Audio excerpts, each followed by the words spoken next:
S, ಇವಾಗ ಏನಷ್ಟು details ಹಂಚ್ಕೊಳ್ಳೋದಕ್ಕೆ ನಮ್ಮ ಪ್ರತಿನಿಧಿ ರವಿ ಶಿವರಾಮ್ ನಮ್ಮ ಜೊತೆ ಲೈವ್ ನಲ್ಲಿದ್ದಾರೆ.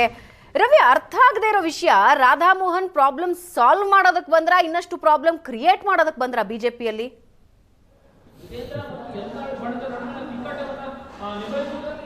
ನಿನ್ನೆ ಆದ ಬೆಳವಣಿಗೆಯನ್ನು ಗಮನಿಸಿದರೆ ಭಾವನಾ, ತಾವು ಕೇಳಿದ ಪ್ರಶ್ನೆ 100% ಸತ್ಯ. ಯಾಕೆಂದರೆ ಬಿ ಜೆ ಪಿಯಲ್ಲಿ ಮೊದಲೇ ವಿಜಯೇಂದ್ರ ಬಣ, ಅದೇ ರೀತಿ ಯತ್ನಾಳ್ ಅವರ ಬಣ ಹೇಳುವಂಥದ್ದನ್ನು ಪ್ರತಿದಿನವೂ ನೋಡ್ತಾ ಇರುವ ಸಂದರ್ಭದಲ್ಲಿ ಚುನಾವಣೆ ಮುಗಿದು ಬಹಳ ದಿನ ಆಗಿದೆ. ಇನ್ನೂ ಕೂಡ ಸಂಡೂರಿನಲ್ಲಿ ಸೋಲಿ ಕಾರಣ ಏನಾಯಿತು ಹೇಳೋದಕ್ಕೆ ಒಂದು ಸಮಿತಿಯನ್ನು ರಚನೆ ಮಾಡಿದರೆ ಅದಕ್ಕೆ ಸದಾನಂದ ಗೌಡರ ನೇತೃತ್ವ ಇದೆ. ಸದಾನಂದ ಗೌಡರು ಈಗಾಗಲೇ ಅಲ್ಲಿ ಗ್ರೌಂಡಲ್ಲಿ ಇರುವಂಥ ಮಾಹಿತಿಯನ್ನು ಪಡ್ಕೊಂಡು ರಿಪೋರ್ಟನ್ನು ಕೊಡುವುದಕ್ಕೆ ಪೂರ್ವದಲ್ಲಿಯೇ ಸ್ವತಃ ರಾಧಾಮೋಹನ್ ಅಗರ್ವಾಲ್ ಅವರು ಕೋರ್ ಕಮಿಟಿಯಲ್ಲಿ ನೇರವಾಗಿ ಯಾಕೆ ಶ್ರೀರಾಮುಲು ಅವರು ಮಾತನಾಡಿದರು ಎನ್ನುವಂಥದ್ದು ನಿಜಕ್ಕೂ ಕೂಡ ಈ ಸಂದರ್ಭಕ್ಕೆ ಆಶ್ಚರ್ಯ ಅಂತ ಅನಿಸುತ್ತೆ. ಸಾಮಾನ್ಯವಾಗಿ ಕಳೆದ ವಿಧಾನಸಭಾ ಚುನಾವಣೆ ಸಂದರ್ಭದಲ್ಲಿ ತಾವು ಭಾವನಾ ಗಮನಿಸಿದ್ರಿ, ಅನೇಕ ನಾಯಕರುಗಳು ತಮ್ಮ ಸೋಲಿಗೆ ಯಾರ್ಯಾರ ಕಾರಣ, ಹೇಗೆ ಅಡ್ಜಸ್ಟ್ಮೆಂಟ್ ಆಯಿತು ಹೇಳೋದನ್ನು ಮಾತಾಡ್ತಾ ಇದ್ರು. ಆದರೆ ಯಾರ ಹೆಸರನ್ನು ಕೂಡ ಎಲ್ಲಿಯೂ ಕೂಡ ಹೇಳ್ತಾ ಇರಲಿಲ್ಲ. ನಾವು ಸೋಲಿಗೆ ನಮ್ಮ ಪಾರ್ಟಿಯಲ್ಲಾದಂಥ ಒಳ ಜಗಳ ಕಾರಣ, ಈ ಕಾರಣಕ್ಕಾಗಿ ನಾವು 66 ಸೀಟ್ ಬಂದ್ವಿ, ಹೀಗೆ ಅನೇಕ ರೀತಿಯ ಚರ್ಚೆಗಳಾಗಿದ್ವು. ಆದರೆ ಸಂಡೂರಿನ ಚುನಾವಣೆ ಮುಕ್ತಾಯವಾಗಿ, ಚನ್ನಪಟ್ಟಣ ಚುನಾವಣೆ ಮುಕ್ತಾಯವಾಗಿ, ಅದೇ ರೀತಿ ಶಿಗ್ಗಾವಿಯಲ್ಲಿನ ಚುನಾವಣೆ ಮುಕ್ತಾಯವಾಗಿ ಬಹಳ ದಿನಗಳಾದವು. ಅದಾದ ಬಳಿಕ ಅನೇಕ ಕೋರ್ ಕಮಿಟಿಗಳಾಗಿದ್ದಾವೆ. ಆ ಕೋರ್ ಕಮಿಟಿಯಲ್ಲಿ ರಾಧಾಮೋಹನ್ ಅಗರ್ವಾಲ್ ಅವರು ಕೂಡ ಬಂದಿದ್ದಾರೆ. ಆದರೆ ಆ ರೀತಿಯ ಚರ್ಚೆಗಳು ಎಲ್ಲೂ ಕೂಡ ಇಲ್ಲಿಯ ತನಕ ಆಗದೇ ಇರುವ ಸಂದರ್ಭದಲ್ಲಿ ನಿನ್ನೆ ಏಕಾಏಕಿ ರಾಧಾಮೋಹನ್ ಅಗರ್ವಾಲ್ ಅವರು ಕೇಳಿ ಸರಿಯೋ ತಪ್ಪಾಳೋದು ನಾವು ಕೇಳೋದಕ್ಕೆ ಅವ್ರಿಗೆ ರೈಟ್ಸ್ ಇಲ್ಲ, ಅದಲ್ಲ ವಿಚಾರ. ಆದರೆ ಈ ಸಂದರ್ಭದಲ್ಲಿ ಅವರು ಪ್ರಶ್ನೆ ಮಾಡಿದ್ದು ಯಾಕೆ ಅನ್ನುವಂಥದ್ದೇ ಕುತೂಹಲದಕ್ಕೆ ಕಾರಣವಾಗಿದೆ.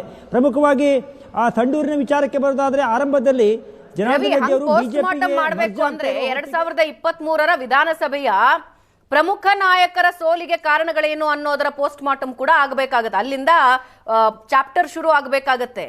ಈಗ ಸದ್ಯಕ್ಕೆ ಬಂತು ಯಾರೋ ಒಂದು ಇಷ್ಟ ಇನ್ಫಾರ್ಮೇಶನ್. ಇವಾಗ ರಾಮುಲು ಹೇಳೋ ಪ್ರಕಾರ ಜನಾರ್ದನ್ ರೆಡ್ಡಿ ಮತ್ತೆ ಬಂಗಾರು ಹನುಮಂತು ಹೇಳಿದ್ರು ಅಂದ್ಬಿಟ್ಟು ಏಕಾಏಕಿ, ಆಬ್ವಿಯಸ್ಲಿ ರಾಮುಲು ಹೇಳ್ತಾ ಇರೋದು ಕರೆಕ್ಟ್, 30 ವರ್ಷಗಳಿಂದ ಅವರು ರಾಜಕೀಯ ಜೀವನ ನಡೆಸ್ತಾ ಇದ್ದಾರೆ. ಏಕಾಏಕಿ ಒಂದು ಆರೋಪ ಮಾಡ್ಬಿಟ್ರೆ ಪೋಸ್ಟ್ ಮಾರ್ಟಮ್ ಆದ್ರೆ ಎಲ್ಲದ್ರದ್ದು ಆಗ್ಬೇಕಲ್ಲ. Exactly, you are right.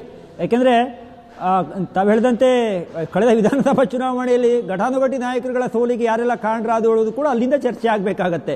ಯಾಕೆಂದರೆ ಪರೋಕ್ಷವಾಗಿ ಕೆಲವರು ಹೇಳುವಂಥ ಪ್ರಯತ್ನವನ್ನು ಮಾಡಿದರು. ಸೋಮಣ್ಣ ಅವರು ಈ ಕೇಂದ್ರ ಮಂತ್ರಿ ಆಗಿದ್ದಾರೆ, ಸೋಮಣ್ಣ ಅವರು ಏನು ಮಾತನಾಡಿದರು, ತನ್ನ ಸೋಲಿಗೆ ಯಾರು ಕಾರಣ ಹೇಳೋದನ್ನು ಪರೋಕ್ಷವಾಗಿ ಹೇಳಿದರು. ಪ್ರತಾಪ್ ಸಿಂಹ ಏನು ಮಾತನಾಡಿದರು, ಸಿ ಟಿ ರವಿ ಏನು ಹೇಳಿದರು. ಹೀಗೆ ಬಿಜೆಪಿಯಲ್ಲಿ ಕಳೆದ ವಿಧಾನಸಭಾ ಚುನಾವಣೆಯಿಂದನೇ ಪೋಸ್ಟ್ ಮಾರ್ಟಮ್ ಆಗಬೇಕಾಗತ್ತೆ. ಆದರೆ ಈಗ ಬೈ ಎಲೆಕ್ಷನ್ ಸೋಲಿಗೆ ಕಾರಣ ಶ್ರೀರಾಮುಲು ಅಂತ ಹೇಳಿದಾಗ ಸಹಜವಾಗಿ ಅವರು ಆಕ್ರೋಶಗೊಂಡಿದ್ದಾರೆ, ಬೇಸರಗೊಂಡಿದ್ದಾರೆ. ನೋಡಿ ಭಾವನಾ, ಪ್ರಮುಖವಾಗಿ ಶ್ರೀರಾಮುಲು ಅವರು ಸಾಮಾನ್ಯವಾಗಿ ಕೇವಲ ಶಾಸಕ ಅಲ್ಲ, ಅಥವಾ ಈಗ ಅವರು ಶಾಸಕರಲ್ಲ, ಸಂಸದರಲ್ಲ, ಬೇರೆ ವಿಚಾರ. ಅವರು ಪಾರ್ಟಿಯಲ್ಲಿ ಬಹಳ ಗಟ್ಟಿಯಾಗಿ ಹಿಂದೆ ಪಾರ್ಟಿಯನ್ನು ಬಿಟ್ಟು ಹೋಗಿ ಪಾರ್ಟಿಯನ್ನು ಕಟ್ಟಿ ತನಗೂ ಒಂದಿಷ್ಟು ಪರ್ಸೆಂಟೇಜ್ ಓಟ್ ಇದೆ ಹೇಳುವುದನ್ನು ಸಾಬೀತು ಮಾಡಿದಂಥ ನಾಯಕ.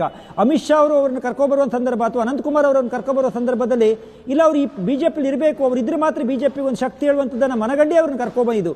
ಹೀಗಾಗಿ ಈಗ ಒಬ್ಬ ಅಭ್ಯರ್ಥಿನೋ ಆಕಾಂಕ್ಷಿನೋ ಒಬ್ಬ ಶ್ರೀರಾಮುಲು ಅವರು ಸೋಲಿಗೆ ಶ್ರೀರಾಮುಲುವೇ ಕಾರಣ ಅಂತ ಕೋರ್ ಕಮಿಟಿಯಲ್ಲಿ ನೇರ ಅಗರ್ವಾಲ್ ಅವರು ಹೇಳಿದಾಗ ಸಹಜವಾಗಿ ಅವರು ಆಕ್ರೋಶಗೊಂಡಿದ್ದಾರೆ. ಈಗ ಭಿನ್ನಮತದ ಮಧ್ಯೆ ಶ್ರೀರಾಮುಲುವರ ಭಿನ್ನಮತ ಅಥವಾ ಶ್ರೀರಾಮುಲುವರ ಬೇಸರ ಏನಿದೆಯಲ್ಲ ಭಾವನಾ, ಇದು ಬಹಳಷ್ಟು ಬಿಜೆಪಿಗೆ ತಲೆನೋವಿನ ವಿಚಾರ. ಅವ್ರು ನೇರವಾಗಿ ಹೇಳ್ತಾ ಇದ್ದಾರೆ, ನಾನು ಪಾರ್ಟಿಗೆ ರಾಜೀನಾಮೆಯನ್ನು ಕೊಡೋದಕ್ಕೆ ಸಿದ್ಧ ಇದ್ದೇನೆ, ನಾನು ಅಮಿತ್ ಶಾ ಅವರಿಗೆ, ನರೇಂದ್ರ ಮೋದಿ ಅವರಿಗೆ ಹೇಳ್ತಾ ಇದ್ದೀನಿ ಅಂತ ಏನು ನಮ್ಮ ಸುವರ್ಣ ನ್ಯೂಸ್ ಜೊತೆಗೆ ಮಾತನಾಡುವಾಗ ಅವರು ಹೇಳಿದರು. ಹೀಗಾಗಿ ಇದು ವಿಜಯೇಂದ್ರ ಅವರು ಈಗಾಗಿರುವಂಥ ಭಿನ್ನಮತವನ್ನು ಸರಿ ಮಾಡುವ ಸಂದರ್ಭದಲ್ಲಿ ಶ್ರೀರಾಮುಲು ಅವರ ಈ ಒಂದು ಬೇಸರ, ಅವರು ಶ್ರೀರಾಮುಲು ಅವರು ಹೇಳ್ತಾ ಇದ್ದಾರೆ ಎಲ್ಲರೂ ನನ್ನ ಒಂದು ಸಹಾಯಕ್ಕೆ ಬಂದರು ಕೋರ್ ಕಮಿಟಿಯಲ್ಲಿ, ಆದರೆ ರಾಜ್ಯಾಧ್ಯಕ್ಷರೇ ಬಂದಿಲ್ಲ.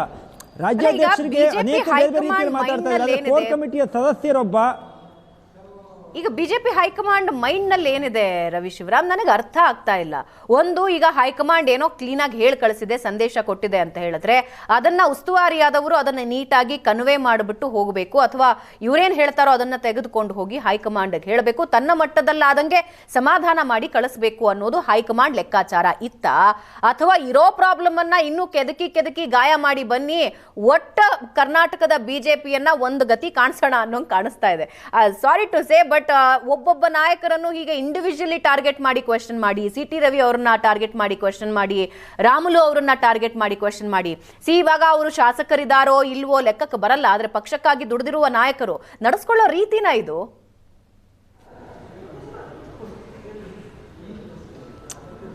ನಿನ್ನೆ ಶಾಸಕರ ಸಭೆ ಆಗಿತ್ತು ಭಾವನಾ. ಶಾಸಕರ ಸಭೆಯಲ್ಲಿ ಬಿ ಪಿ ಹರೀಶ್ ಹೇಳ್ತಾರೆ, ದಾವಣಗೆರೆಯಲ್ಲಿ ಸೋಲಿಗೆ, ಸಿದ್ದೇಶ್ವರ್ ಸೋಲಿಗೆ ರೇಣುಕಾಚಾರ್ಯ ಕಾರಣ, ಅವ್ರ ಮೇಲೆ ಕ್ರಮ ಆಗಬೇಕು ಅನ್ನುವಂಥ ಮಾತನ್ನು ಹೇಳ್ತಾರೆ.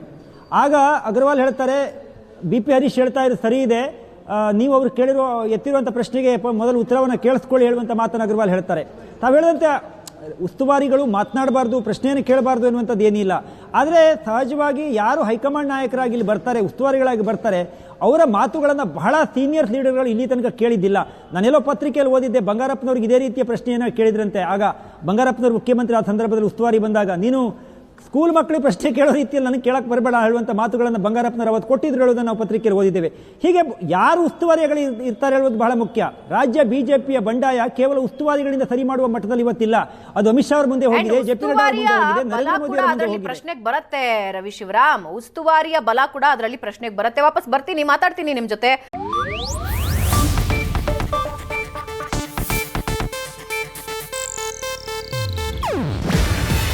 ಇದು ಏಷ್ಯಾನೆಟ್ ನ್ಯೂಸ್ ನೆಟ್ವರ್ಕ್ ಪ್ರಸ್ತುತಿ. ನೀವು ನೋಡ್ತಿದ್ದೀರಾ ಏಷ್ಯಾನೆಟ್ ಸುವರ್ಣ ನ್ಯೂಸ್.